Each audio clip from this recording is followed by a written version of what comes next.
शमीशाननिर्वाणरूपं विभुं व्यापकं ब्रह्मवेदस्वरूपं निजं निर्गुणं निर्विकल्पं निरीहं चिदाकाशमाकाशवासं भजेऽहं निराकारमोङ्कारमूलं तुरीयं गिराज्ञानगोतीतमीशं गिरीशं करालं महाकालकालं कृपालं गुणागारसंसारपारं नतोऽहं तुषाराद्रिसङ्काशगौरं गभीरं मनोभूतकोटिप्रभाश्रीशरीरं स्फुरन्मौलिकल्लोलिनी चारुगङ्गा लसद्भालबालेन्दुकण्ठे भुजङ्गा चलत्कुण्डलं भ्रुं सुनेत्रं विशालं प्रसन्नाननं नीलकण्ठं दयालं मृगाधीशचर्माम्बरं मुण्डमालं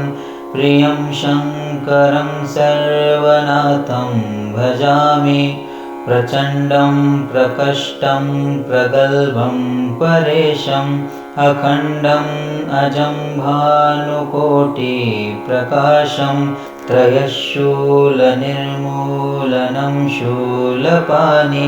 भजेऽहं भवानीपतिं भावगम्यं कलातीतकल्याणकल्पान्तकारी सदा सज्जनानन्ददाता पुरारी चिदानन्दसन्दोहमोहापहारी प्रसीद प्रसीद प्रभो मन्मथारी नयावादुमानाथपादारविन्दं भजन्ति हलोके परे वा नराणां न तावत् सुखं शान्तिसन्तापनाशं प्रसीद प्रभो सर्वभूताधिवासं